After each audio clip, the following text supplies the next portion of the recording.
Capítulo 1. O silêncio que pesa na roça, o silêncio também grita. Acordo todo dia com o mesmo peso no peito. A casa grande range quando o vento bate nas janelas velhas, e esse barulho é a única companhia que tenho desde que ela se foi. 3 anos já. 3 anos que a cama esfria do meu lado, que o café da manhã é só meu, que ninguém reclama do meu jeito teimoso de fazer as coisas. O sol ainda nem nasceu direito e eu já estou de pé. Não durmo bem faz tempo. As madrugadas são compridas demais quando você não tem com quem dividir o travesseiro. Acendo o lampião a gás. A energia elétrica aqui no meio do nada de Goiás é fraca, cai direto e vou até a cozinha. O chão de tábua corrida geme debaixo das minhas botas. Tudo aqui é velho, tudo aqui lembra. Coloco a chaleira no fogão a lenha.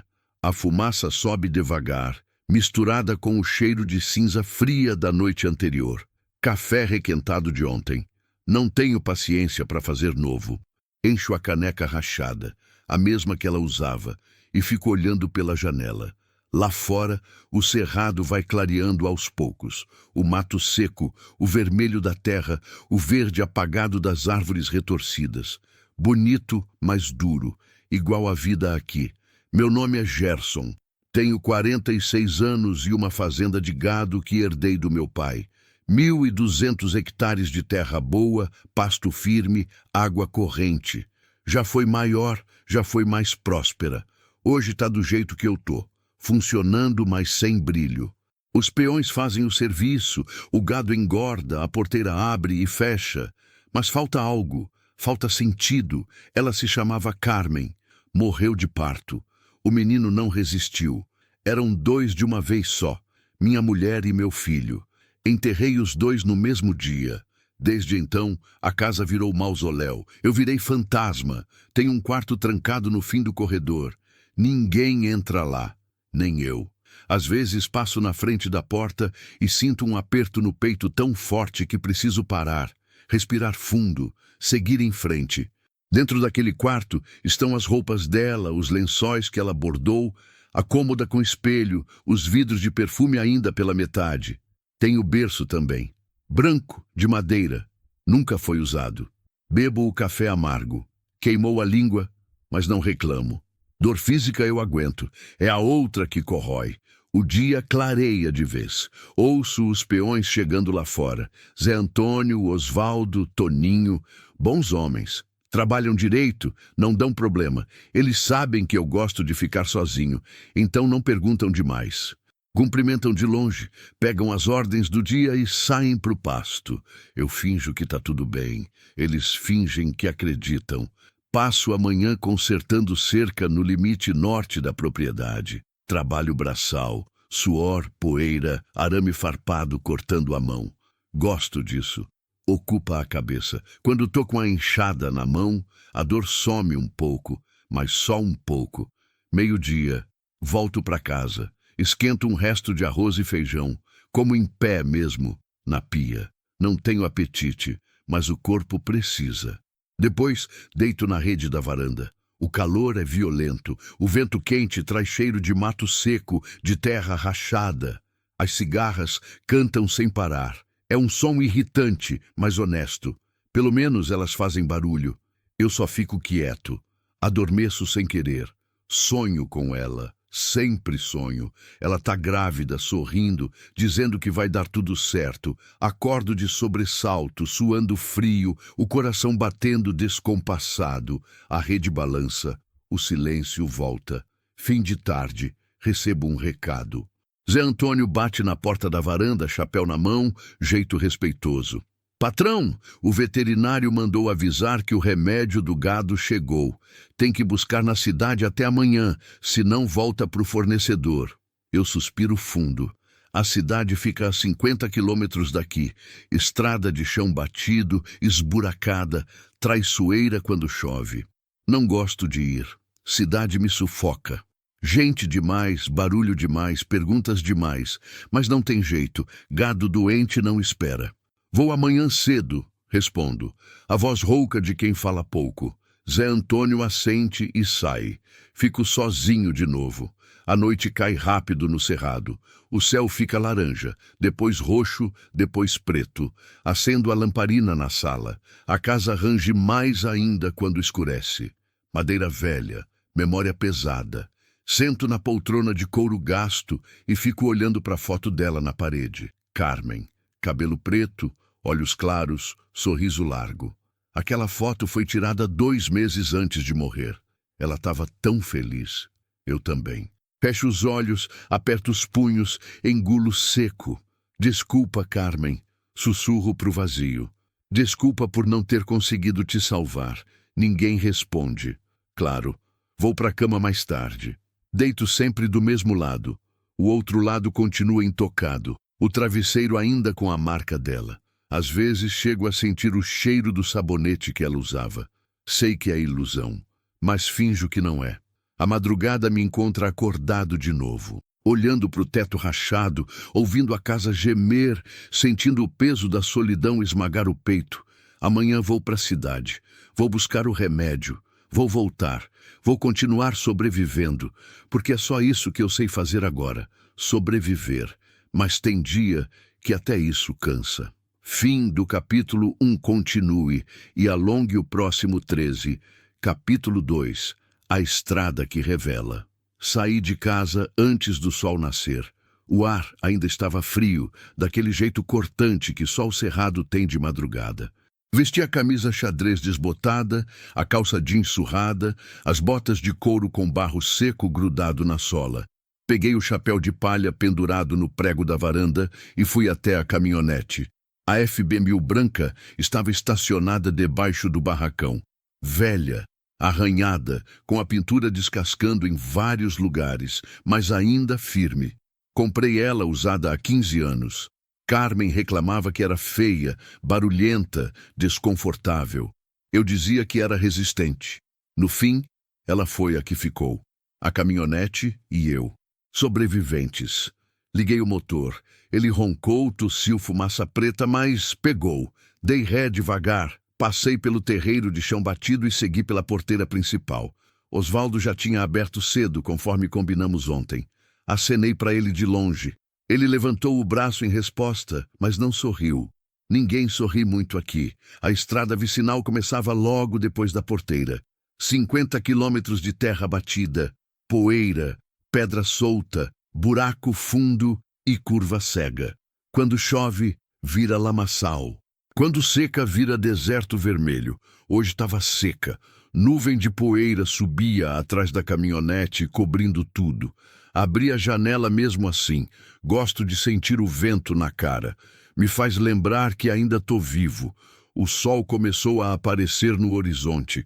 Aquele vermelho forte, quase violento, que tinge o céu inteiro. As árvores retorcidas do cerrado ficavam pretas contra a luz. Sombras compridas se esticavam pelo chão. Bonito, mas solitário. Tudo aqui é solitário. Passei pela fazenda do Heronides. Ele também cria gado, mas em escala menor. A porteira dele estava aberta. Vi fumaça saindo da casa. Provavelmente a mulher dele fazendo café.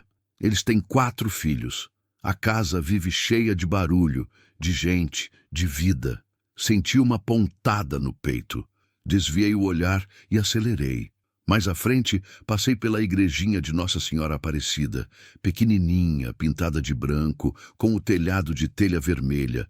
Tem uma cruz de madeira na frente e um sino enferrujado que ninguém toca faz tempo. Carmen gostava de ir lá aos domingos. Rezava de olhos fechados, as mãos entrelaçadas, os lábios sussurrando preces que eu nunca entendi direito.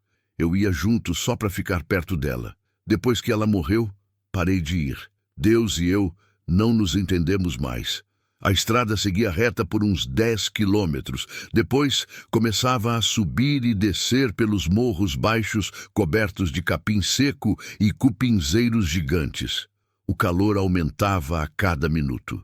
O sol já estava alto, queimando a nuca, refletindo no capô empoeirado da caminhonete.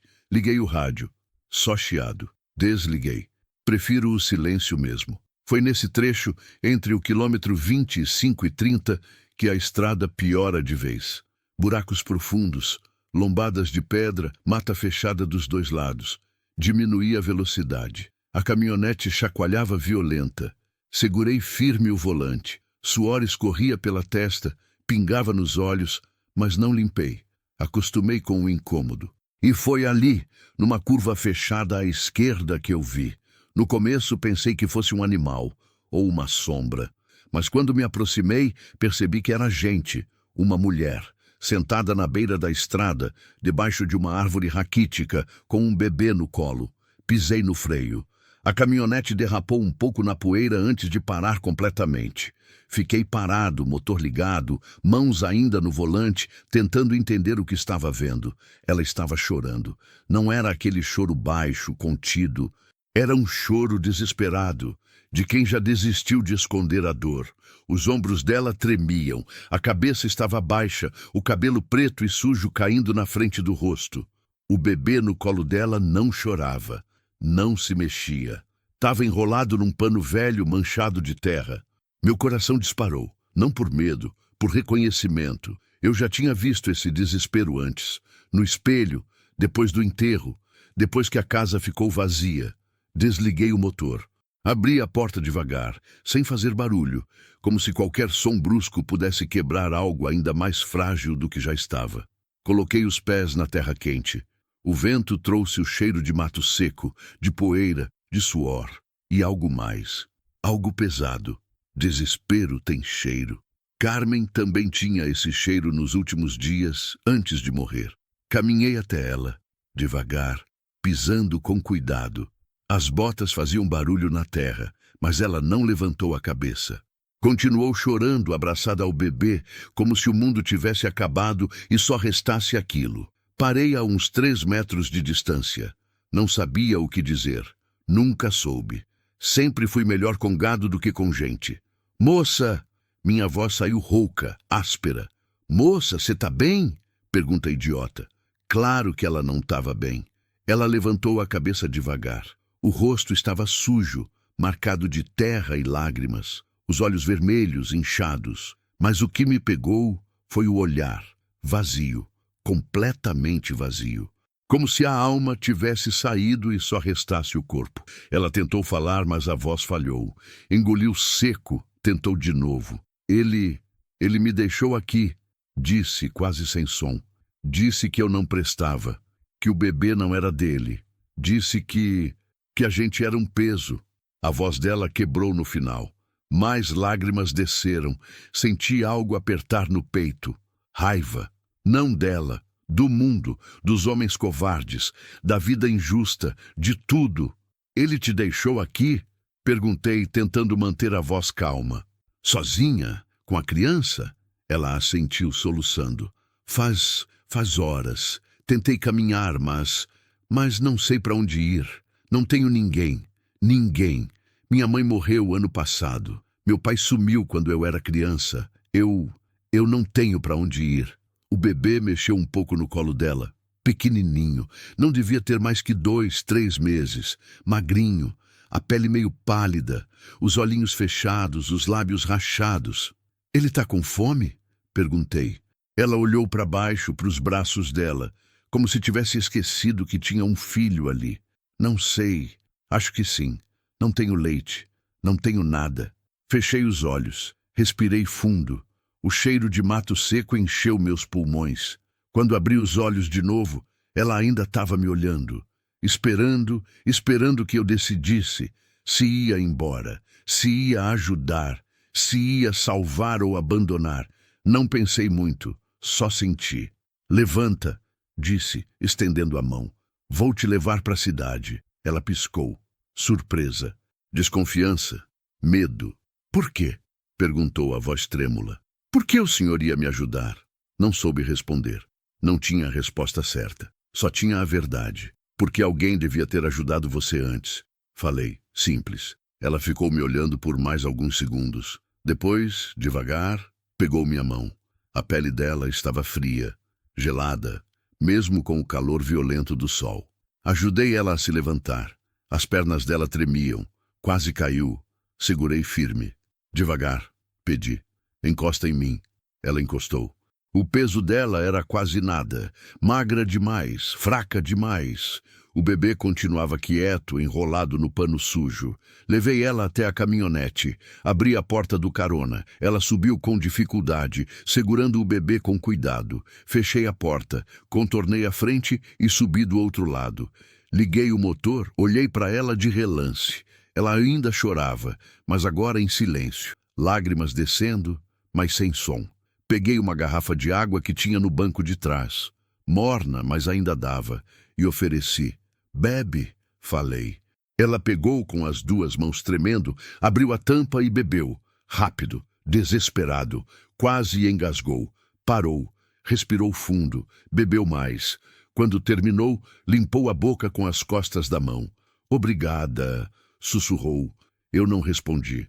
Só engrenei a marcha e voltei para a estrada. O silêncio dentro da cabine era pesado, diferente do silêncio da minha casa. Esse tinha gente, tinha dor compartilhada, tinha duas almas quebradas tentando não desmoronar de vez.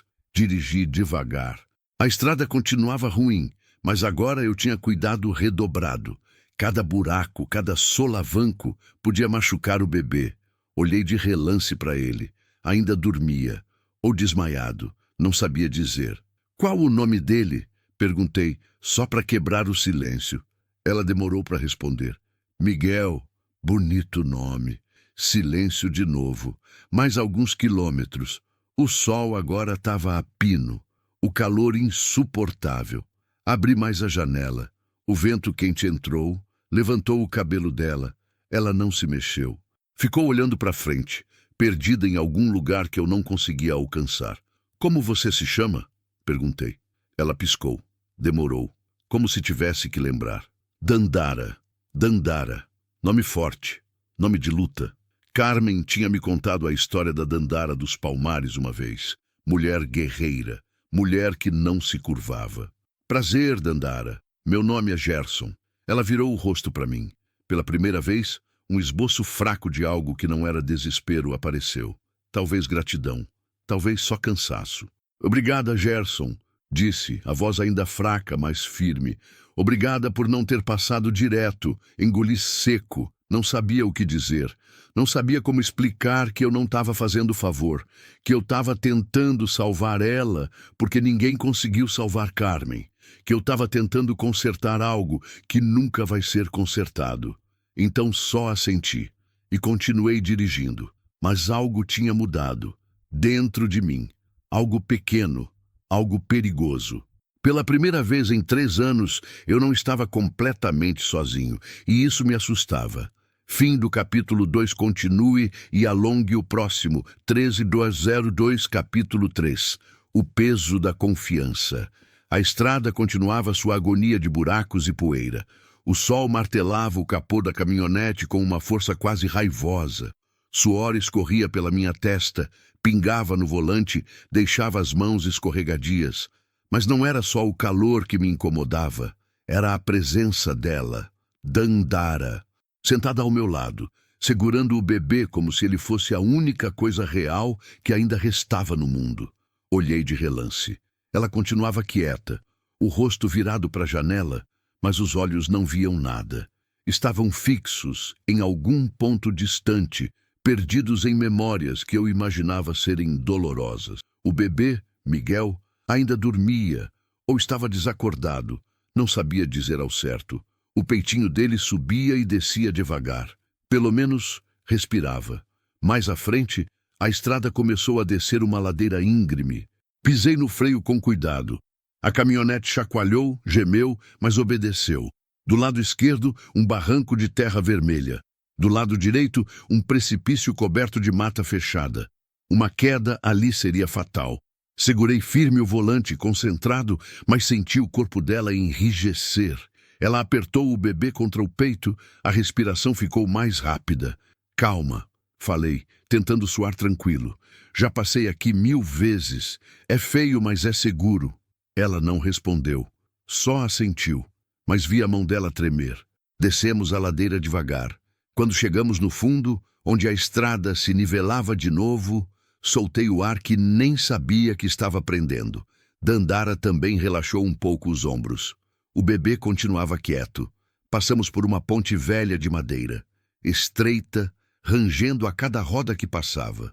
Embaixo, um córrego quase seco, só um fio d'água correndo entre pedras grandes e lama rachada. A seca tinha sido cruel esse ano. Tudo estava morrendo devagar, até a água. Foi nesse momento que o motor começou a falhar. Primeiro foi um ronco estranho, depois uma tossida, depois o barulho de algo batendo dentro do capô. Meu estômago apertou. Olhei para o painel. A temperatura estava subindo, rápido demais. Não, murmurei entre dentes. Não agora, pelo amor de Deus. Mas a caminhonete não me ouviu. O motor tossiu mais uma vez, deu um último suspiro e morreu. A gente parou no meio da estrada. Silêncio total, só o vento quente e o canto distante de uma cigarra. Bati no volante com a mão fechada. Uma vez, duas, não adiantou. O que foi? Dandara perguntou, a voz fina, assustada. Motor superaqueceu, respondi, tentando controlar a raiva. Deve ser a bomba d'água, ou a correia, ou os dois, não sei. Ela ficou branca. O pouco de cor que ainda tinha no rosto sumiu. A gente tá longe da cidade? Ainda faltam uns 25 quilômetros, respondi olhando ao redor. Mas a pé, com o bebê, com esse sol, seria suicídio. Ela olhou para baixo, para os braços dela, para o filho. As lágrimas voltaram, silenciosas, mas constantes. Eu não aguento mais, sussurrou. Não aguento mais. Não é justo. Não é justo. Fechei os olhos, respirei fundo. Tentei pensar, tentei manter a calma. Mas a verdade é que a situação estava feia. Não tinha sinal de celular ali. Não ia ter por mais uns 10 quilômetros. Ninguém passava por aquela estrada com frequência. Podia demorar horas, ou o dia todo, até alguém aparecer. E Miguel precisava de ajuda. Ela também. Abri a porta. O calor me atingiu como uma pancada. Desci, contornei a frente da caminhonete e levantei o capô. Fumaça subiu. Cheiro forte de óleo queimado e borracha derretida. Olhei dentro. A correia tinha arrebentado. Pedaços dela pendurados, derretidos. A bomba d'água chiava, ainda quente demais para tocar. Xinguei baixo, muito baixo, mas sei que ela ouviu. Voltei para a cabine. Peguei a garrafa d'água, agora vazia, e joguei no banco de trás com mais força do que devia. Dandara deu um pulo. O bebê se mexeu um pouco, mas não acordou. Desculpa, falei passando a mão no rosto suado. Desculpa, eu vou dar um jeito, prometo. Ela me olhou. E pela primeira vez vi algo além do desespero. Vi dúvida, desconfiança, medo. Como se, naquele momento, ela se perguntasse se tinha feito a escolha certa. Se entrar na caminhonete de um estranho não tinha sido um erro ainda maior. Isso me cortou fundo. Eu não vou te machucar, disse firme, olhando direto nos olhos dela. Nem você, nem ele. Juro. Só preciso pensar. Ela desviou o olhar. Voltou a olhar para o bebê. Não disse nada. Mas também não saiu correndo. E isso, naquele momento, já era alguma coisa. Desci de novo. Andei alguns passos para frente. Para trás. O sol queimava a nuca.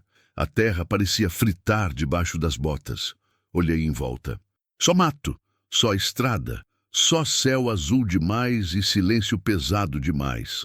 Então lembrei. A fazenda do Euronides ficava para trás, uns 8 quilômetros.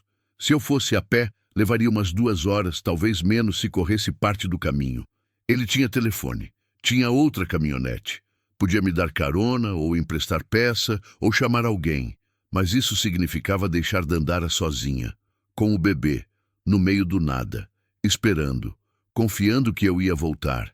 Voltei para a cabine. Ela continuava na mesma posição, imóvel, abraçada ao filho. Escuta, comecei, escolhendo as palavras com cuidado. Tem uma fazenda uns quilômetros para trás, do Euronides.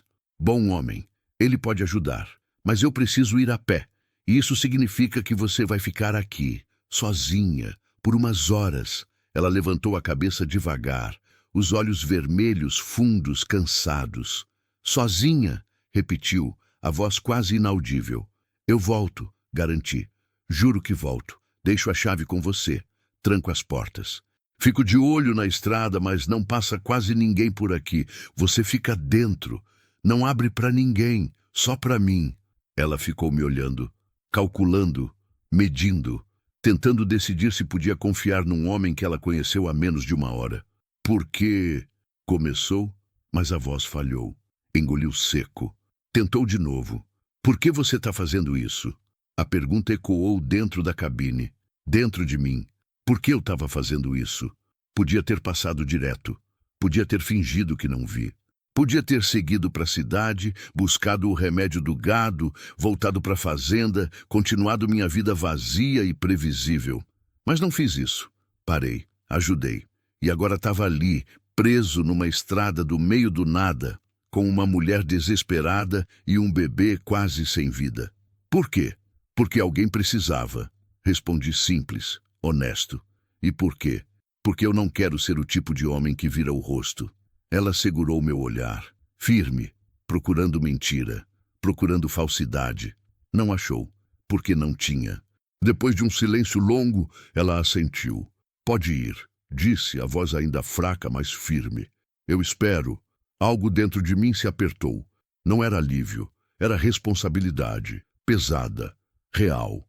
Eu tinha dado minha palavra, e agora precisava cumprir. Abri o porta-luvas. Peguei uma faca de cabo de madeira que eu carregava sempre, boa para cortar corda, abrir caixa, 1000 coisas, entreguei para ela. Para sua segurança, expliquei. Se alguém tentar entrar, você grita, bate, faz barulho, mas não abre. Entendeu? Ela pegou a faca com as 2 mãos, olhou para a lâmina, depois para mim. Entendi. Deixei a chave no contato. Tranquei as portas por fora com o trinco manual. Bati 2 vezes no vidro. Ela olhou para mim. Tentei sorrir, mas não consegui direito. Volto logo. Falei alto o suficiente para ela ouvir através do vidro. Ela assentiu. Então eu me virei e comecei a andar. O sol era uma fornalha. O suor encharcava a camisa. As botas pesavam como chumbo. Mas eu continuei. Um pé na frente do outro. A estrada de terra vermelha se esticava infinita à frente.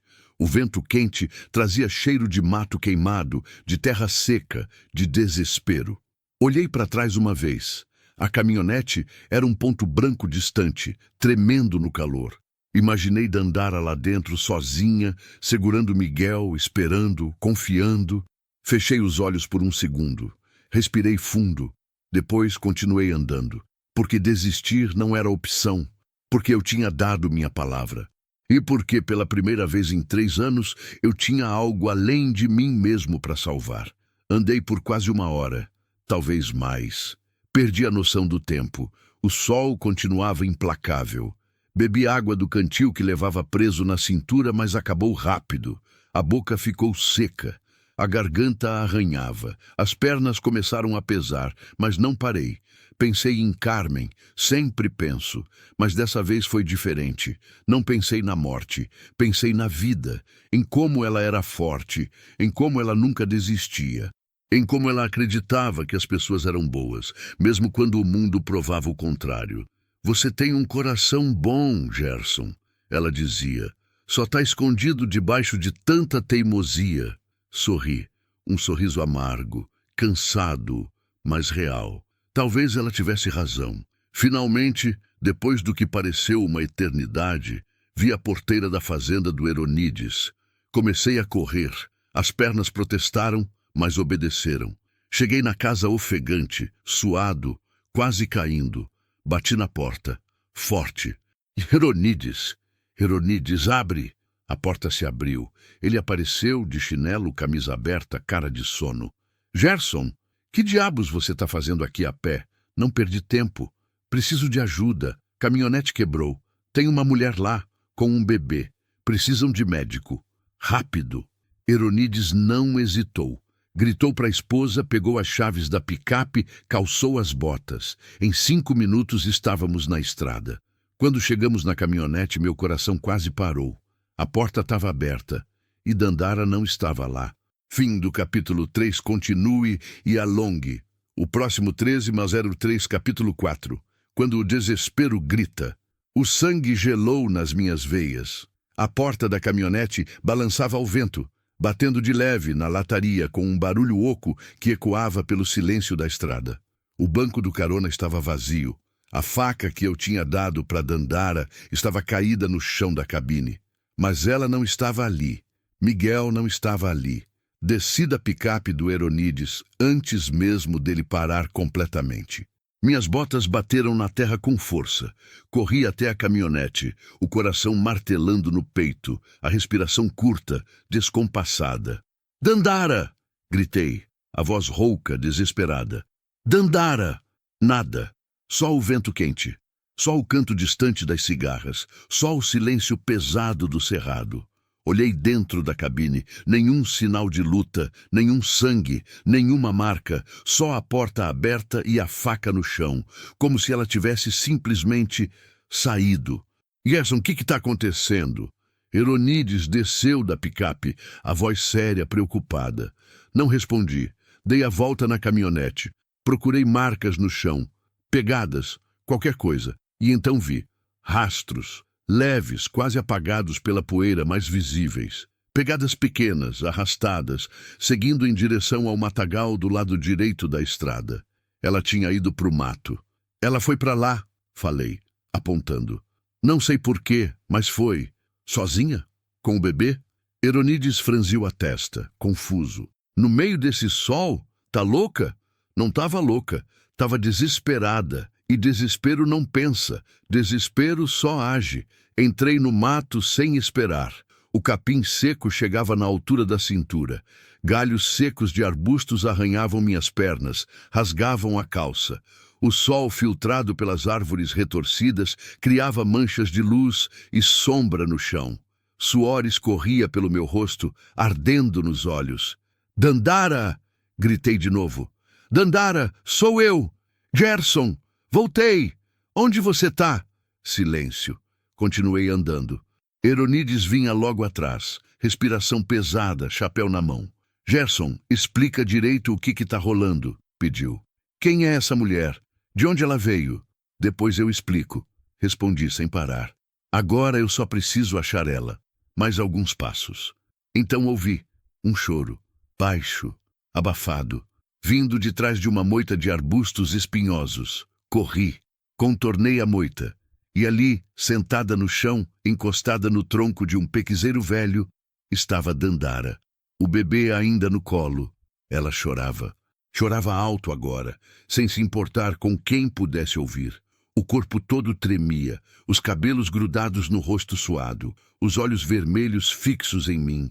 Eu achei que você não ia voltar", soluçou, a voz quebrada. "Achei que tinha me deixado. Que era mentira, que todo mundo mente, todo mundo abandona."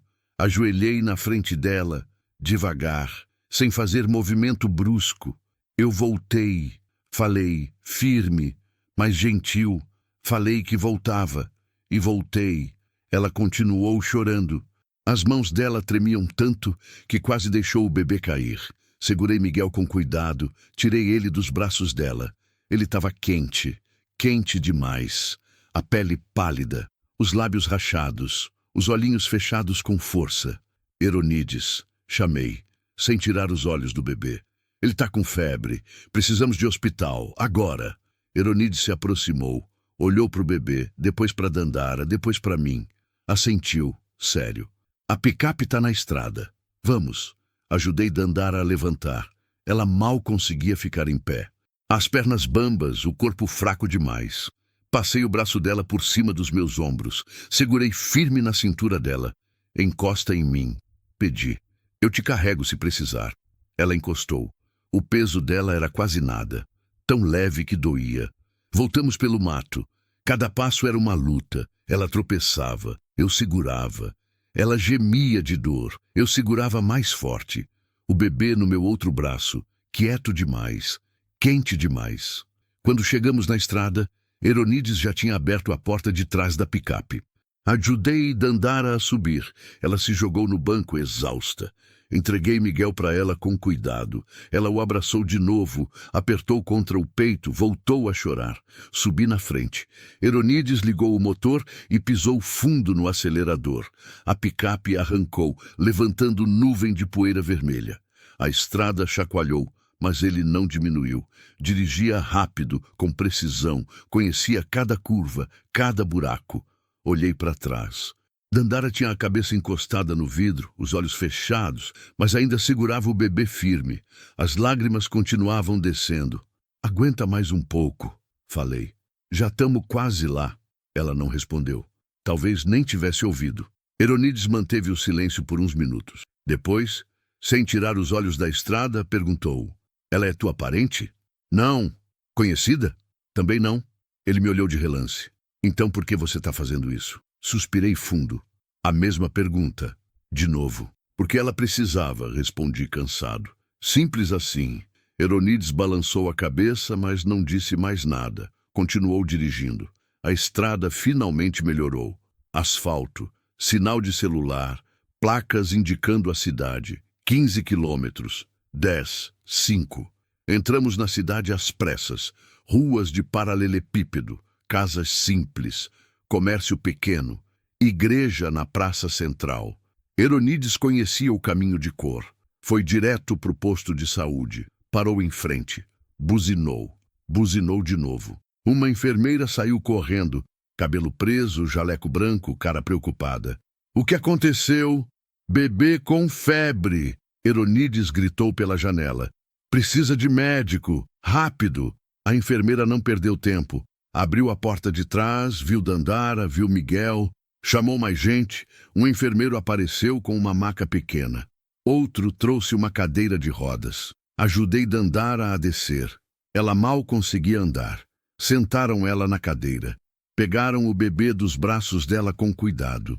Ela resistiu. Agarrou mais forte, não queria soltar. Moça, a gente precisa examinar ele. A enfermeira falou, gentil, mas firme. Prometo que cuido bem, mas precisa soltar. Dandara olhou para mim. Desespero puro. Medo absoluto. Vai ficar tudo bem, falei, colocando a mão no ombro dela. Eles são bons. Vão cuidar dele. Ela respirou fundo, tremendo. Depois, devagar, soltou. O enfermeiro pegou Miguel e correu para dentro. A enfermeira empurrou a cadeira com Dandara logo atrás. Fiquei parado na frente do posto. Eronides ao meu lado, suado, sujo, cansado. E agora? Ele perguntou. Agora a gente espera, respondi. Esperamos por mais de 1 hora, sentados num banco de madeira da sala de espera. Cheiro de álcool e desinfetante. Paredes pintadas de verde claro descascando. Ventilador de teto girando devagar, sem fazer diferença no calor. Gente indo e vindo. Crianças chorando. Mães cansadas. Velhos doentes. Eronides comprou 2 copos de café da máquina velha no canto. Me entregou um. Bebi sem sentir o gosto. Só precisava de algo quente, algo real. Você é um homem estranho, Gerson. Eronides disse, quebrando o silêncio. Olhei para ele. Por quê? Porque você vive sozinho naquela fazenda há 3 anos. Não fala com ninguém. Não participa de nada. Todo mundo acha que você virou um bicho do mato. E do nada você aparece com uma mulher e um bebê que você nem conhece, arriscando tudo para salvar eles. Desviei o olhar. Olhei para o chão sujo, para os meus pés empoeirados. Não estou arriscando nada. Tá sim, sua reputação, seu tempo, sua paz. Paz. Que paz? Eu não tinha paz fazia tempo. Talvez eu tivesse cansado de viver só para mim. Falei baixo. Talvez eu precisasse lembrar que ainda sou humano. Eronides ficou quieto. Depois, colocou a mão pesada no meu ombro. Você é um bom homem, Gerson. Sempre foi. Só estava escondido debaixo de tanta dor. Engoli seco. Não respondi. A porta da sala de atendimento se abriu. A enfermeira apareceu. Levantei rápido. Como ele tá? Estabilizado, ela respondeu, cansada, mas aliviada. Febre baixou. Desidratação moderada. Desnutrição leve. Mas vai ficar bem. É um menino forte. Soltei o ar que estava prendendo. As pernas quase falharam. E ela, exausta, Desnutrida também. Precisa descansar, comer direito, mas fisicamente está estável. Posso ver ela? A enfermeira hesitou. Ela pediu para falar com você. Pode entrar, mas rápido. Ela precisa dormir. Segui a enfermeira pelo corredor estreito. Paredes brancas, luz fria, cheiro forte de remédio. Ela abriu uma porta. Entrei. Dandara estava deitada numa maca, soro no braço, cobertor fino por cima, o cabelo ainda molhado. Tinham dado banho nela. O rosto limpo agora, mais nova do que eu imaginava. Não devia ter mais que 25 anos. Ela abriu os olhos quando me viu. Tentou sentar, mas não tinha força. Fica deitada, pedi, me aproximando. Miguel, começou, a voz fraca. Tá bem. Vai ficar bem. As lágrimas voltaram, mas dessa vez não eram de desespero. Era alívio, puro alívio. Obrigada, sussurrou. Obrigada por não ter desistido de mim. Não sabia o que dizer, então só fiquei ali, parado, olhando para ela. Descansa agora, falei finalmente. A gente conversa depois. Ela assentiu. Os olhos começaram a se fechar, esgotamento vencendo. Antes de dormir completamente, sussurrou mais uma coisa. Você é um homem bom, Gerson. Saí da sala, fechei a porta devagar. Encostei na parede do corredor, fechei os olhos, respirei fundo. Pela primeira vez em muito tempo, senti algo diferente no peito. Não era felicidade, ainda não, mas era algo próximo de propósito. E isso, naquele momento, já bastava. Fim do capítulo 4. Continue e alongue. O próximo 13/05, capítulo 5. Fantasmas que não descansam. Saí do posto de saúde quando o sol já começava a descer. O céu tinha aquele tom alaranjado forte, misturado com roxo nas bordas, que só o cerrado tem no fim do dia. O calor ainda era intenso, mas pelo menos o vento tinha mudado. Agora vinha de leste, trazendo um pouco de alívio e o cheiro distante de chuva que talvez nunca chegasse. Euronides estava encostado na picape, fumando um cigarro. Não sabia que ele fumava. Ele me viu e apagou o cigarro com a bota meio sem graça. A mulher pediu segredo. Brincou, mas o sorriso não chegou nos olhos. Encostei do lado dele. Cruzei os braços. Olhei para o céu. Obrigado, falei. Por tudo.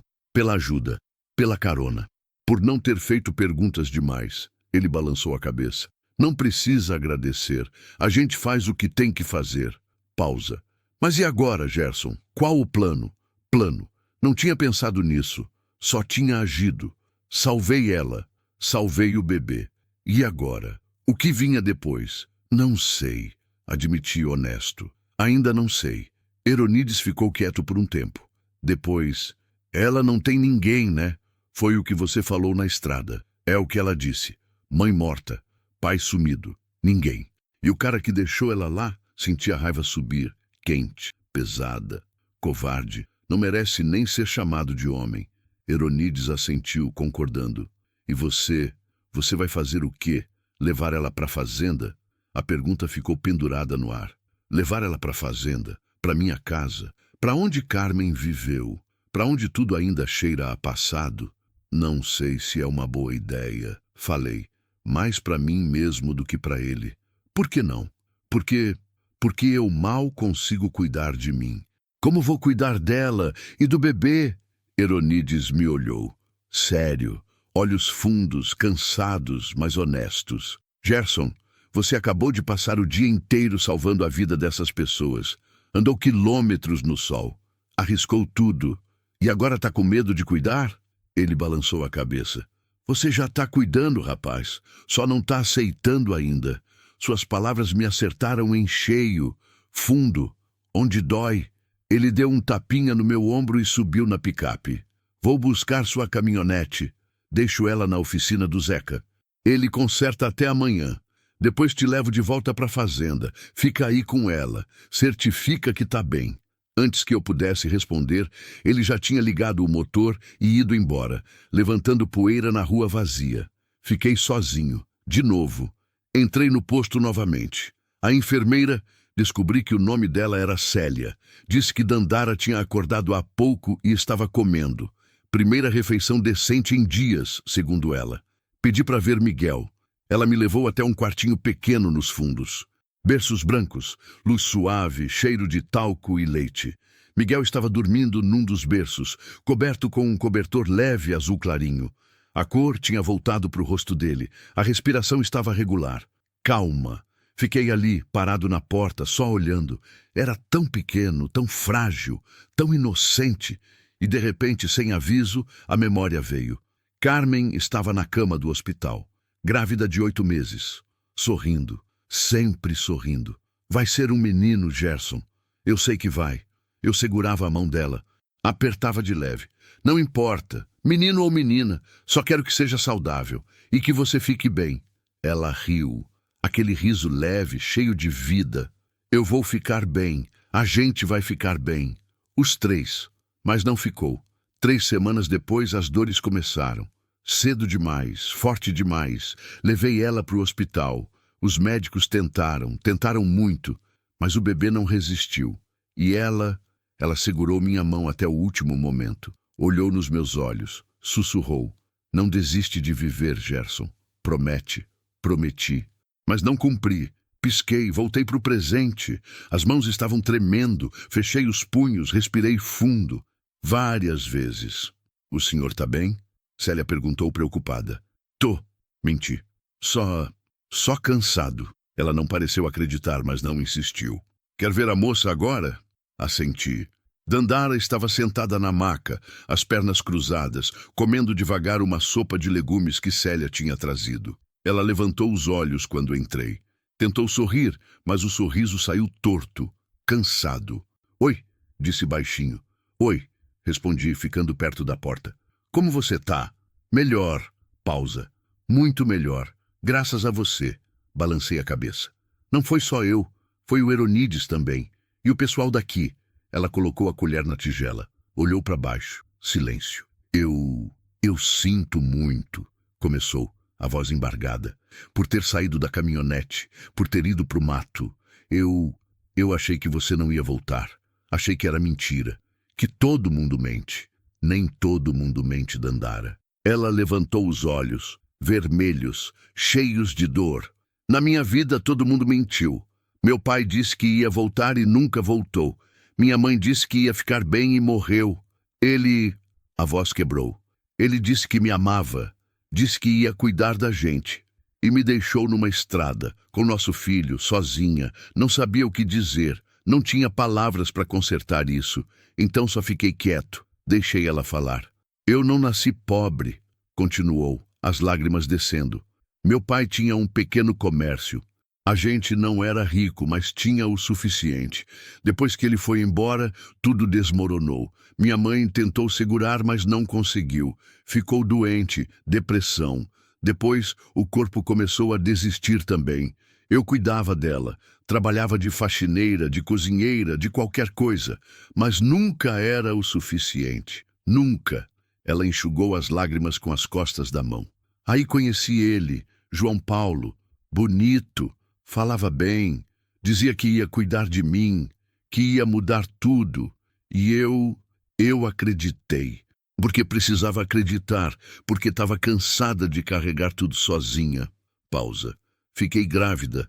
Ele ficou feliz no começo, mas depois começou a mudar. Dizia que eu estava gorda, feia, que o bebê ia atrapalhar, que a gente não tinha dinheiro. Começou a beber, a gritar, a sumir dias inteiros. Meu estômago revirou. Quando Miguel nasceu, ele mal olhou para a criança. Disse que não era dele, que eu tinha traído ele. Mentira, mentira covarde. Mas ninguém acreditou em mim. Ela soluçou. Dei 3 dias atrás, ele disse que ia me levar para a casa da irmã dele, em Goiânia. Que lá a gente ia recomeçar. Eu acreditei. De novo. Sempre acredito. Sempre a idiota. Entramos no carro. Ele dirigiu por horas. Parou no meio da estrada. Mandou eu descer. Disse que eu não prestava, que o bebê era um peso, que ele ia viver a vida dele. E foi embora. Silêncio. O tipo de silêncio que dói, que pesa, que esmaga. Faz 3 dias que eu tô na estrada. Continuou, a voz quase sumindo. 3 dias tentando achar alguém que ajudasse. Todo mundo passava direto. Todo mundo. Até você. Você parou.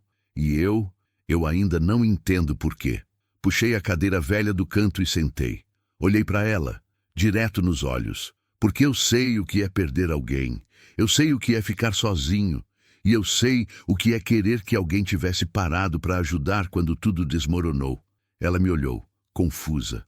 Você perdeu alguém? Minha esposa e meu filho. Há 3 anos. A expressão dela mudou. Surpresa, dor compartilhada. Como? Parto, complicações. Os 2 de uma vez. Respirei fundo. Desde então eu só existo. Não vivo. Só existo. Acordo, trabalho, durmo, repito, sem sentir nada, sem querer nada. E agora? A pergunta me pegou de surpresa. Agora? Comecei, mas travei. Não sei, ainda não sei. Ela ficou quieta. Depois, devagar, estendeu a mão, hesitante. Eu olhei para a mão dela, pequena, trêmula, mas real. Segurei. Obrigada, Gerson, sussurrou. Por me fazer acreditar que ainda existe gente boa. Apertei a mão dela de leve. Não disse nada, porque não precisava. Às vezes o silêncio fala mais alto. Eronides voltou quando já era noite. Me levou de volta para a fazenda na picape dele. A estrada escura, só os faróis iluminando. Ele não falou muito, só perguntou se eu estava bem. Respondi que sim. Outra mentira. Quando chegamos, agradeci de novo. Ele buzinou 2 vezes e foi embora. Entrei em casa, vazia, silenciosa. Fria, mesmo com o calor lá fora. Acendi a lamparina, sentei na poltrona. Olhei para a foto de Carmen. O que eu faço agora? Perguntei para o vazio, para a foto, para ela. Me diz, o que eu faço? Claro que ela não respondeu, mas no fundo eu já sabia a resposta. Só estava com medo de aceitar. Fim do capítulo 5, continue e alongue. O próximo 13.7, capítulo 6. A decisão que muda tudo, não dormi naquela noite. Fiquei na poltrona até o sol nascer, olhando para a foto de Carmen, para sombras dançando na parede, para o teto rachado. A casa rangia mais do que o normal, ou talvez eu só tivesse prestado mais atenção. Cada barulho ecoava alto demais. Cada silêncio pesava demais. A claridade começou a entrar pelas frestas das janelas. Cinza primeiro, depois dourada. Levantei com o corpo doendo. Costas, pernas, pescoço. Tudo reclamando. Fui até a cozinha. Coloquei água para ferver. Café fresco dessa vez. Não sei por quê. Talvez porque não quisesse mais requentar o de ontem. Talvez porque algo dentro de mim tivesse começado a mudar.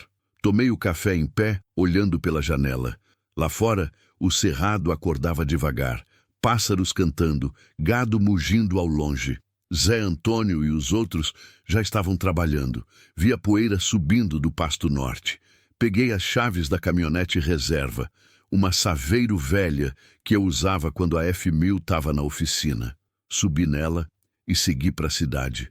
Cheguei no posto de saúde antes das 8. Célia estava no balcão da recepção, preenchendo fichas. Ela me viu e sorriu, cansada. Bom dia, seu Gerson. Veio cedo. Vim ver como elas estão. A moça teve uma noite tranquila. Dormiu bastante. O bebê também. Já mamou 2 vezes. Tá respondendo bem. Senti um alívio pequeno, mas real. Posso vê-los? Pode, mas o médico quer conversar com o senhor antes. Meu estômago apertou. Algo errado? Não. Nada grave. Só questões práticas. Ela me levou até uma salinha no fundo. Pequena. Mesa de fórmica velha, cadeiras desconfortáveis. Pôster desbotado sobre a amamentação na parede. Um homem de jaleco branco estava sentado, óculos na ponta do nariz, escrevendo algo num bloco. Doutor Humberto, esse é o Sr. Gerson. Foi ele quem trouxe a moça ontem. O médico levantou os olhos. Devia ter uns 60 anos, cabelo grisalho, olhar cansado, mas gentil. Estendeu a mão. Prazer. Senta, por favor. Sentei, as mãos suando. Não sabia por quê. Ele tirou os óculos, limpou com a ponta do jaleco, colocou de volta. A moça está estável, o bebê também, mas ambos vão precisar de acompanhamento, consultas, vacinas, alimentação adequada e um lugar para ficar. Engoli seco. Entendo. Ela me contou a situação. Pausa. Não tem família. Não tem casa. Foi abandonada pelo companheiro. Ele me olhou direto. O senhor é parente dela? Não. Amigo? Também não. Eu só a encontrei na estrada. Ele ficou quieto por um momento, estudando minha cara, tentando entender. E qual o plano agora, seu Gerson? A pergunta de novo. A mesma que Heronides tinha feito. A mesma que eu tinha feito para mim mesmo a noite toda. Eu não sei, admiti.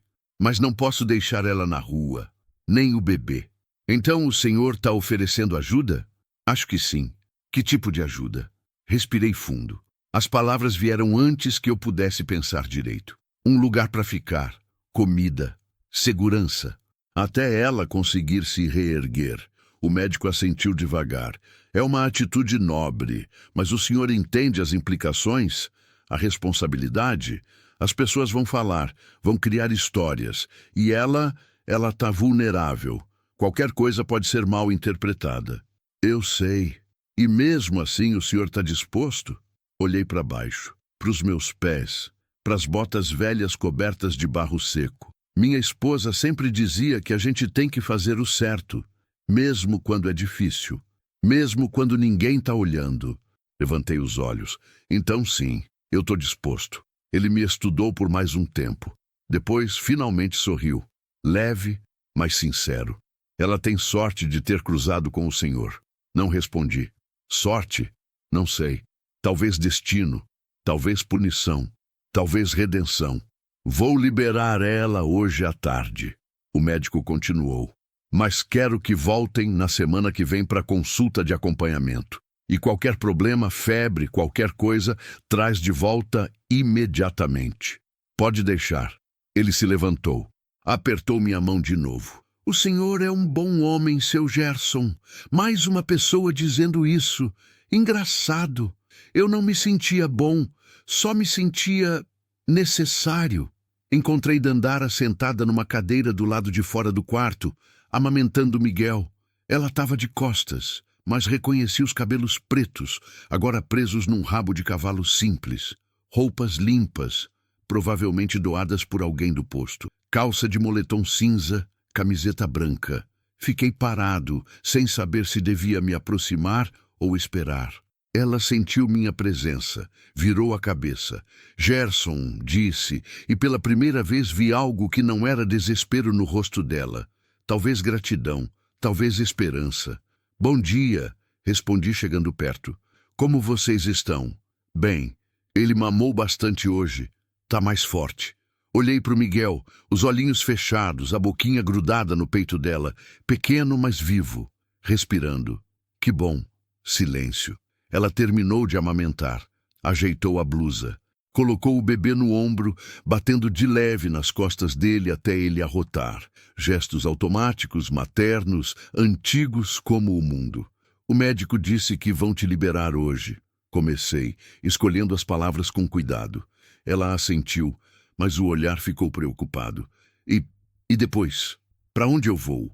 Essa era a hora, a decisão, irrevogável. Para minha fazenda. Ela piscou, surpresa. O quê? Para minha fazenda. Repeti, firme agora. Você e o Miguel. Até você conseguir se reerguer. Até achar um emprego, um lugar seu. Mas por enquanto, vocês ficam comigo. Ela ficou me olhando, boca entreaberta, olhos arregalados, como se não acreditasse. Por quê? Perguntou a voz fina. Por que você faria isso?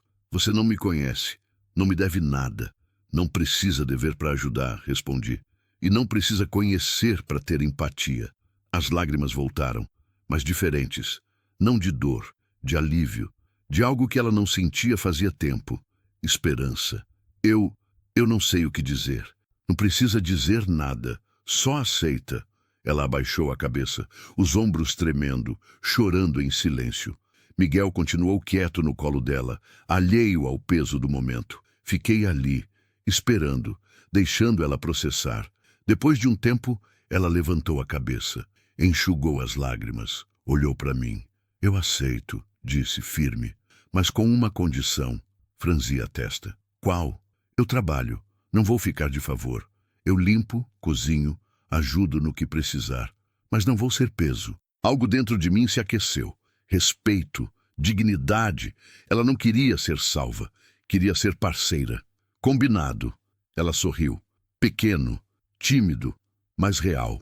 E pela primeira vez desde que Carmen morreu, eu também sorri de volta. Voltamos para a fazenda no fim da tarde. Dandara no banco do carona, Miguel dormindo no colo dela, enrolado num cobertor que Célia tinha dado de presente. A estrada de terra vermelha se esticava à frente, banhada pela luz dourada do pôr do sol. Bonita, quase pacífica. Ela ficou quieta a maior parte do caminho, olhando pela janela, vendo o cerrado passar, as árvores retorcidas, os cupinzeiros, o gado, tudo tão diferente do que ela devia estar acostumada. É longe? Perguntou em algum momento. Mais uns 20 minutos. Ela assentiu. Voltou a olhar para a janela. É bonito aqui, disse baixinho. Assustador, mas bonito. É, concordei. Solidão tem suas vantagens. Ela me olhou de relance. Você não gosta de gente? Não é que eu não goste. Só cansei de fingir que tô bem quando não tô. Entendo. E eu sabia que ela entendia, de verdade. Quando chegamos, o sol já tinha se posto. As luzes da casa estavam apagadas. Parei em frente ao barracão. Desliguei o motor. Silêncio. Chegamos, anunciei. Ela desceu devagar, segurando Miguel com cuidado. Ficou parada, olhando ao redor. A casa grande, o terreiro, os currais ao longe, o céu já escuro, cheio de estrelas. É grande, disse admirada. Era da minha família, terceira geração. Você mora sozinho aqui? Moro. Ela não disse mais nada, mas vi algo no olhar dela. Tristeza. Solidão, reconhecendo solidão. Peguei a bolsa que o posto tinha dado, com roupas doadas, fraldas, mamadeira. Subi os degraus de madeira da varanda. Abri a porta. A casa estava escura, fria. Acendi a lamparina. A luz amarela iluminou a sala. Os móveis velhos, as paredes manchadas, a foto de Carmen na parede. Dandara entrou devagar, olhou ao redor, depois viu a foto, parou, ficou olhando. Tua esposa? Perguntou baixinho. Sim, ela era linda. Era. Silêncio pesado. Sinto muito, Gerson. Eu também. Mais silêncio. Depois. Vou te mostrar o quarto. Levei ela pelo corredor. Passei pela porta trancada. O quarto de Carmen, sem olhar. Parei na porta ao lado. Abri. Era o quarto de hóspedes. Pequeno, simples. Cama de casal, guarda-roupa velho, janela com vista para o pasto. É aqui, eu falei. Não é muito, mas é perfeito. Ela interrompeu entrando. É mais do que eu merecia. Todo mundo merece um teto e uma cama, respondi. Ela colocou Miguel na cama com cuidado. Ele continuou dormindo, alheio a tudo. Ela ficou olhando para ele, acariciando o cabelo fininho. Obrigada, sussurrou. De verdade, obrigada. Não respondi. Só saí. Fechei a porta devagar. Voltei para a sala. Sentei na poltrona. Olhei para a foto de Carmen. Eu fiz a coisa certa? Perguntei baixo. Me diz que eu fiz a coisa certa. Silêncio. Mas dessa vez, o silêncio não pesava tanto, porque agora, pela primeira vez em 3 anos, eu não estava completamente sozinho, e isso mudava tudo. Fim do capítulo 6. Continue e alongue o próximo 13/08, capítulo 7, quando o passado bate à porta. Os primeiros dias foram estranhos, não estranhos de ruim, estranhos de diferente, de novo, de assustador. A casa tinha barulho de novo, passos no corredor, água correndo, cheiro de comida. O choro de Miguel de madrugada, um som agudo, desesperado, que me arrancava do sono e me deixava paralisado na cama, sem saber o que fazer. Sempre ouvia Dandara se levantar correndo, sussurrar palavras baixas para acalmar o bebê, caminhar pelo quarto embalando ele até o choro diminuir e virar silêncio de novo. Eu ficava acordado depois, olhando para o teto, ouvindo, lembrando. Carmen também queria um filho. Falava disso o tempo todo nos últimos meses de vida. Comprava roupinhas, bordava fraldas. Preparava o quartinho com tanto carinho que doía ver. E agora havia um bebê na minha casa. Mas não era o meu. E a mãe não era ela. A culpa vinha em ondas, forte, sufocante. Estou traindo a memória dela? Estou substituindo o que perdi? Ou estou finalmente tentando viver de novo? Não tinha resposta. Dandara cumpriu a palavra. Trabalhava. Muito. No terceiro dia, acordei com cheiro de café fresco e pão na chapa. Desci e encontrei a cozinha limpa, organizada. Ela estava em frente ao fogão a lenha, de costas, mexendo algo numa panela. Cabelos presos num coque simples, pés descalços no chão de tábua. Miguel dormia num improviso de berço que ela tinha feito com um cesto de palha e cobertores. "Bom dia", disse, sem virar. "Bom dia", respondi, meio sem jeito, parado na porta. "O café tá pronto. Tem pão, queijo, manteiga. Achei tudo no armário. Espero que não se importe." "Não, claro que não." Ela se virou. Tentou sorrir, mas o cansaço marcava o rosto. Olheiras fundas, pele ainda pálida. "Você precisa descansar mais", falei, me aproximando. "Não precisa fazer tudo isso." "Preciso sim, combinamos. Eu trabalho. Mas não assim. Você acabou de sair do hospital. O corpo ainda está se recuperando." Ela desviou o olhar. Voltou a mexer na panela. "Se eu não fizer nada, vou ficar pensando. E quando penso demais, fico mal." Entendi. Conhecia bem essa fuga. Trabalhar para não sentir. Cansar o corpo para calar a mente. "Tá bom", cedi, mas sem exagerar. "Combinado?" Ela assentiu. Depois serviu o café. Sentamos à mesa. Ela de um lado, eu do outro. Miguel dormindo no cesto ao lado dela. Comemos em silêncio. Não era desconfortável. Era apenas novo. "A casa é muito quieta", ela comentou depois de um tempo. "Sempre foi." "Não. Quero dizer, não tem rádio? Televisão? Tem um rádio velho no quarto, mas não funciona direito. E televisão? Nunca tive. Sinal aqui é ruim." Ela ficou quieta. Depois, "Deve ser solitário." "É. Não fica louco?" "Às vezes." Ela me olhou. Olhos escuros, profundos, tristes. Eu também ficava, antes de Miguel nascer. Ficava sozinha o dia todo. Ele sumia, bebia, voltava tarde, bêbado, raivoso. Eu ficava trancada no quarto, fingindo dormir, esperando passar. Pausa. Solidão ruim é pior que solidão vazia. Tinha razão. "Aqui não vai ser assim", garanti. "Aqui você é segura." Ela segurou minha mão por cima da mesa. Rápido, de leve. Depois soltou, como se tivesse se arrependido. "Obrigada", sussurrou. No quinto dia, Zé Antônio bateu na porta de manhã cedo, chapéu na mão, jeito sério. "Patrão, tem gente perguntando." Meu estômago apertou. "Que tipo de gente?" "O povo da cidade. Dona Marlene da Venda. Seu Osvaldo. A mulher do Heronides. Todo mundo quer saber da moça. De onde ela veio? Quem ela é? Por que ela está aqui?" Suspirei fundo. Sabia que isso ia acontecer. Cidade pequena. Fofoca viaja mais rápido que notícia. "O que você falou?" "Que não era da minha conta." "Mas eles insistem." "Deixa eu cuidar disso." Ele assentiu e saiu. Fiquei na varanda olhando para o horizonte, sentindo o peso da situação. As pessoas não iam entender, iam julgar, iam inventar história, iam transformar caridade em escândalo. Dandara apareceu na porta segurando Miguel. "Ouvi a conversa", disse baixo. Eu posso ir embora. Se está causando problema." "Não", cortei firme. "Você não vai a lugar nenhum. E não está causando problema. As pessoas é que têm problema em não se meter na vida delas." Ela mordeu o lábio. "Mas eles vão falar, vão dizer coisas horríveis." "Deixa falarem. Eu sei a verdade. Você sabe. É o que importa."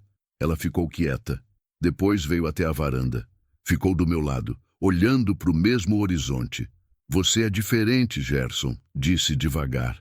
"Diferente de todos os homens que conheci." "Diferente como?" "Honesto. De verdade. Não finge, não mente, não espera nada em troca." Olhei para ela. O vento bagunçava os cabelos dela. O sol da manhã iluminava o rosto, revelando cada marca, cada história, cada dor. "Espero sim", admiti. Ela me olhou, surpresa. "O quê?" Espero que você se cure, que seja feliz, que Miguel cresça forte. Pausa. Espero que esse lugar seja mais que abrigo, que seja recomeço. Os olhos dela encheram de lágrimas. Você é um sonhador, Gerson. Sou apenas um homem que cansou de viver no passado. No 7º dia, o passado bateu à porta. Literalmente. Era fim de tarde. Eu estava no curral, consertando a porteira, quando ouvi o barulho de um motor.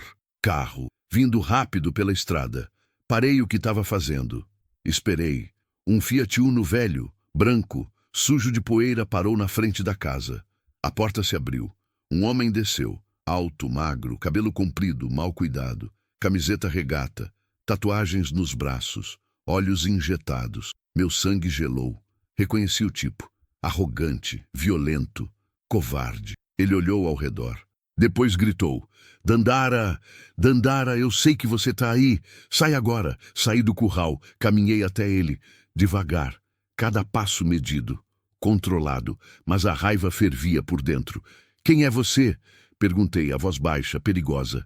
Ele me olhou, de cima a baixo, desprezo. Quem é você? Cadê a Dandara? Respondi primeiro. Quem é você? Ele cuspiu no chão.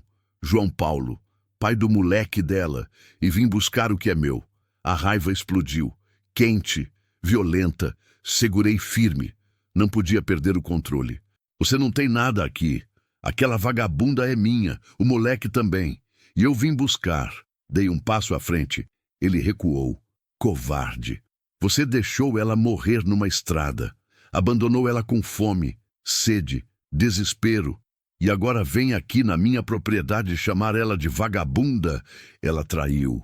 Aquele moleque nem é meu. Mentira. E você sabe disso. Ele cerrou os punhos, mas não avançou. Covardes nunca avançam quando tem oposição. Sai da frente, velho. Isso não é contigo. É sim. Porque ela tá sob minha proteção agora. E você não vai encostar um dedo nela. Ele riu. Um riso seco, sem graça. Proteção? Que proteção? Aposto que você já comeu ela, né? Velho tarado. Aproveitando de mulher vulnerável. Não pensei. Só agi. Avancei. Segurei ele pela gola da camiseta. Puxei com força. Ele perdeu o equilíbrio. Bateu com as costas no carro. Escuta bem, rosnei, o rosto colado no dele. Você não volta aqui. Nunca mais. Entendeu? Se eu te ver perto dela de novo, eu acabo com você. E não é ameaça. É promessa. Ele tentou me empurrar, mas não tinha força. Só tinha boca. Você não pode me impedir. Ela é minha mulher. Era. Não é mais. Você perdeu esse direito quando jogou ela fora. Vou chamar a polícia. Chama. Vai ser bom. Porque abandono de incapaz é crime. E você vai ter que explicar por que deixou um bebê de meses morrer no sol. Ele empalideceu. Finalmente entendeu o que tinha perdido. Soltei ele. Dei um passo atrás. Sai daqui. Agora. Ele me olhou com ódio. Depois subiu no carro. Ligou o motor. Antes de partir, gritou pela janela. Isso não acabou. Acabou sim. E você sabe disso. Ele acelerou. O carro levantou poeira e sumiu na estrada. Fiquei parado. Tremendo. Não de medo. De raiva contida. Ouvi um barulho atrás de mim. Virei. Dandara estava na varanda. Pálida. Mãos tremendo. Miguel no colo. Ela tinha visto tudo. Ele veio. Sussurrou. A voz quebrando. Subi os degraus. Cheguei perto dela. E foi embora. E não volta mais. Como você sabe? Porque homens como ele só têm coragem com quem não reage. E agora, ele sabe que você tem proteção. Proteção de verdade. Ela começou a chorar. Soluços altos, desesperados. Miguel começou a chorar também, assustado. Vem, pedi, tocando de leve no ombro dela. Vamos entrar. Entramos. Fechei a porta. Tranquei. Sentei ela na poltrona. Peguei Miguel no colo, pela primeira vez, tentando acalmá-lo. Pequeno, leve, frágil. Na calma, pequeno, sussurrei, embalando devagar. Tá tudo bem, ninguém vai machucar vocês. Prometo. Miguel parou de chorar aos poucos. Me olhou com aqueles olhinhos escuros, inocentes, confiantes. Algo dentro de mim quebrou, e pela primeira vez desde que Carmen morreu, eu chorei. Chorei porque tinha perdido meu filho. Chorei porque não pude proteger minha esposa.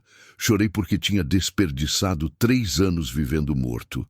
E chorei porque, finalmente, eu tinha algo para proteger de novo. Dandara veio até mim, abraçou a gente, eu e Miguel. Chorou junto.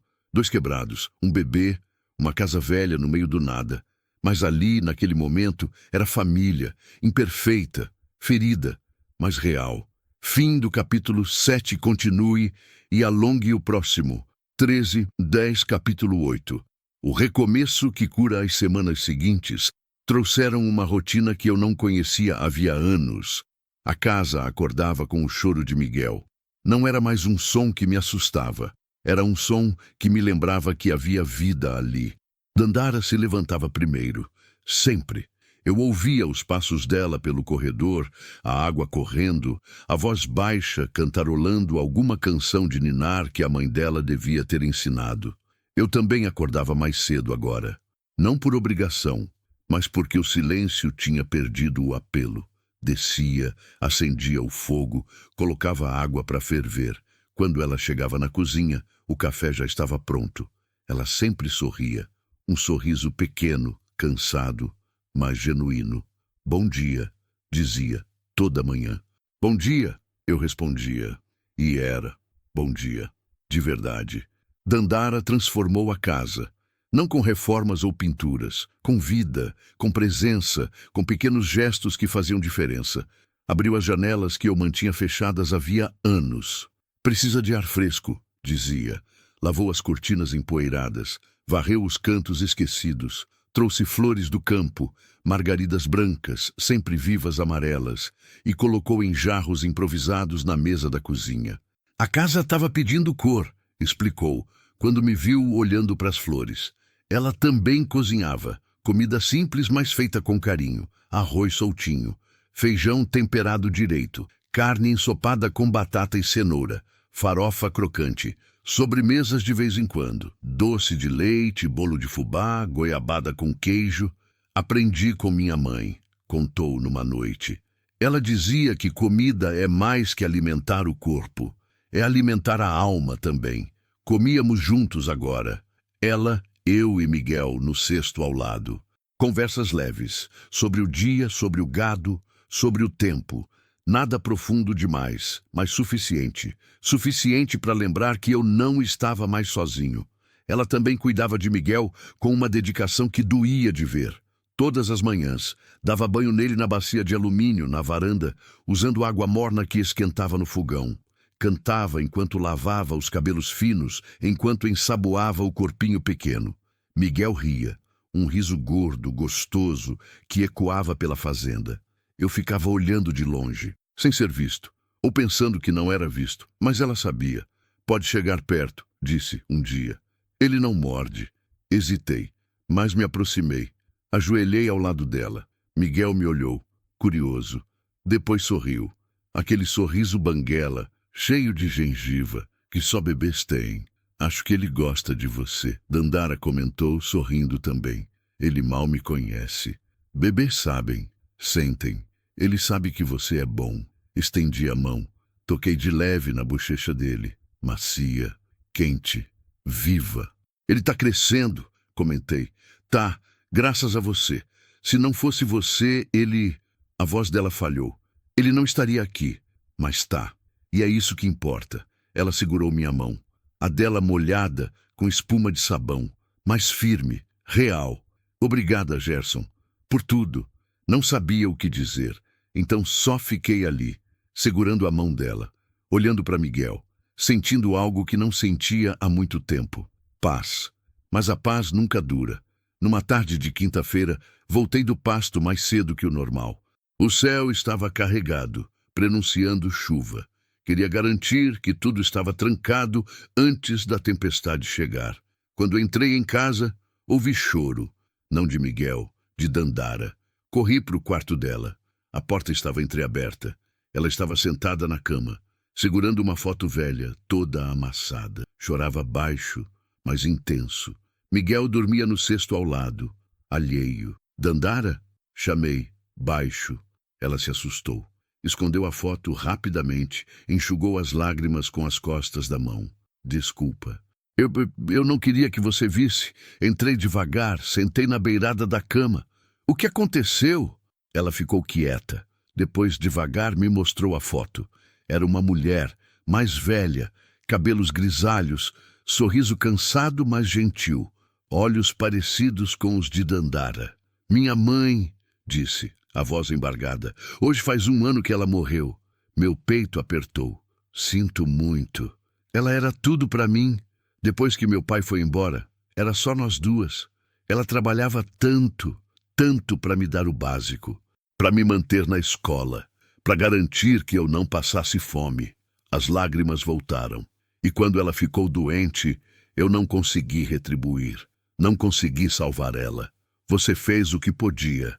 Não foi suficiente. A voz saiu mais alta do que ela pretendia. Miguel se mexeu, mas continuou dormindo. Ela abaixou a voz. Não foi suficiente. Ela morreu sem ter paz, sem ter conforto, num hospital público sozinha, porque eu estava trabalhando e não pude ficar com ela até o fim. Soluçou. Ela morreu sozinha, Gerson, e eu nunca vou me perdoar. Segurei os ombros dela, firme, mas gentil. Escuta, dor de perda não tem prazo de validade, culpa também não, mas carregá-la sozinha só vai te destruir. Eu sei, porque eu carreguei as minhas sozinho por 3 anos. E quase me matou. Ela me olhou, olhos vermelhos, inchados. Como você aguenta? Como você continua vivendo depois de perder tudo? Não sei se aguento, só continuo, um dia de cada vez. E agora tenho motivos para continuar. Pausa. Você, Miguel, essa casa que voltou a ter vida. Ela chorou mais, mas dessa vez encostou a cabeça no meu ombro. E eu deixei. Passei o braço ao redor dela. Segurei firme. Você não está sozinha, Dandara. Não mais. Você também não, Gerson. Ficamos assim. 2 sobreviventes abraçados. 2 almas quebradas tentando se consertar. Lá fora, começou a chover. A chuva durou 3 dias. Forte, torrencial. O tipo de chuva que o Cerrado precisava, mas que também trazia problemas. Estradas viraram lamaçal, pontes ficaram submersas, luz caiu, a fazenda ficou isolada, mas dentro de casa estava quente. Acendemos o fogão a lenha o dia todo, cozinhamos juntos. Dandara ensinou receitas que a mãe dela fazia. Eu ensinei a fazer paçoca de carne seca, que Carmen adorava. Ela tinha bom gosto, Dandara comentou comendo. Tinha, concordei sorrindo. Não doía mais falar dela. Pelo menos, não tanto. À noite, sentávamos na sala. Eu no sofá, ela na poltrona, Miguel no colo dela. Luz da lamparina dançando nas paredes. Som da chuva batendo no telhado de zinco. Conta uma história, Dandara pediu, numa dessas noites. Que tipo de história? Qualquer uma. Da sua infância, da fazenda. Não importa. Só quero ouvir sua voz. Então contei. Sobre o meu pai, homem duro, mas justo. Sobre como ele me ensinou a lidar com gado, com a terra, com a vida. Sobre a minha mãe, falecida cedo demais. Sobre Carmen e como nos conhecemos numa festa junina besta na cidade. Ela ouvia em silêncio. Às vezes sorria, às vezes ficava séria, mas sempre atenta. Você amava muito ela, disse quando terminei. Amava. E ainda ama. Sempre vou amar. Mas... Pausa. Mas aprendi que amar quem se foi não significa parar de viver. Ela me olhou. Algo diferente no olhar. Algo que não consegui decifrar. Você é sábio, Gerson. Não. Só sou cansado de sofrer. No 3º dia de chuva, a luz voltou. Mas a estrada ainda estava intransitável. Eronides ligou. A linha telefônica tinha voltado também, dizendo que ia demorar mais uns dias até conseguir passar. Vocês estão bem aí? Perguntou. Estamos, respondi, olhando para Dandara preparando o almoço, Miguel brincando com uma colher de pau no chão. A moça e o bebê também? Também. Silêncio do outro lado. Depois, você parece diferente, Gerson. Mais vivo. Talvez eu esteja. Ele riu. Que bom, rapaz. Que bom. Naquela noite, depois que Miguel dormiu, Dandara veio até a varanda onde eu estava. Trouxe 2 copos de café. Sentou no degrau ao meu lado. "O céu tá lindo", comentou olhando para as estrelas. "Tá." Silêncio confortável. Depois, "Gerson, posso te perguntar uma coisa?" "Claro. Você se arrepende de ter me ajudado, de ter trazido a gente para cá?" Olhei para ela, surpreso. "Por que pergunta isso? Porque complicou sua vida. As pessoas falam, julgam, e você não precisa disso. Não merece." "Dandara, olha para mim." Ela olhou. "Eu não me arrependo, nem um segundo. Você e Miguel, vocês me deram algo que eu achei que tinha perdido para sempre." "O quê?" "Propósito." Os olhos dela encheram de lágrimas.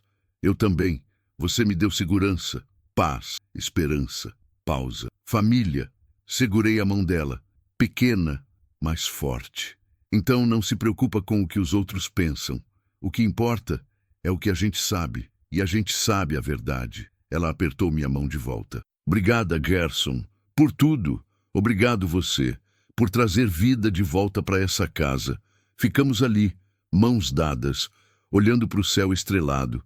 2 sobreviventes, 2 histórias quebradas, um recomeço improvável. E pela primeira vez em muito tempo, o futuro não assustava mais. Porque agora eu não estava sozinho, e nem ela. E isso, no fim das contas, era tudo o que importava. Fim do capítulo 8, epílogo, 6 meses depois. A casa não era mais a mesma. As paredes tinham ganhado uma nova camada de tinta. Branco simples, mas limpo. As janelas ficavam abertas o dia todo. Flores no peitoril, cortinas novas balançando ao vento. O quarto trancado no fim do corredor tinha sido aberto. Juntos, eu e Dandara organizamos as coisas de Carmen com cuidado, com respeito. Guardamos algumas, doamos outras, transformamos o espaço num quarto para o Miguel, que agora engatinhava por toda parte, rápido como um raio, sempre rindo. Eu tinha voltado a viver, não esquecendo Carmen, nunca, mas aprendendo que honrar a memória dela significava seguir em frente. Significava abrir o coração de novo. Significava aceitar que a vida continua, mesmo quando a gente acha que não aguenta mais. Dandara floresceu, ganhou peso, cor no rosto, confiança, estudava à noite, curso por correspondência de administração, queria ajudar mais na fazenda, ser parceira de verdade. E já era. Numa manhã de sábado, sentados na varanda, Miguel brincando com um caminhãozinho de madeira que Heronides tinha dado de presente, Dandara disse: "Tô feliz aqui, Gerson." "Eu também. De verdade. Pela primeira vez na vida, sinto que tenho um lar." Olhei para ela, para o rosto que tinha se tornado familiar. "Querido, você sempre vai ter. Enquanto eu estiver vivo, você e Miguel sempre terão um lar." Ela sorriu, daquele jeito que só ela sabia. Cheio de gratidão, de afeto, de algo mais que nenhum dos dois tinha coragem de nomear ainda. Mas estava ali, crescendo, devagar, seguro. Miguel largou o caminhão e veio engatinhando até mim. Levantou os bracinhos. Eu peguei ele no colo. Ele riu. Agarrou minha barba, puxou. "Ai, moleque", reclamei, mas rindo também. Dandara riu junto. E ali, naquela varanda velha, com o sol nascendo no horizonte, com o cerrado acordando ao redor, com o cheiro de café vindo da cozinha e o som de vida enchendo cada canto da casa, eu finalmente entendi. A vida não tinha acabado quando Carmen morreu. Só tinha mudado de forma. E agora eu estava pronto para viver de novo. De verdade. Fim. Na roça o silêncio também grita. Mas quando a vida volta, o grito vira canção.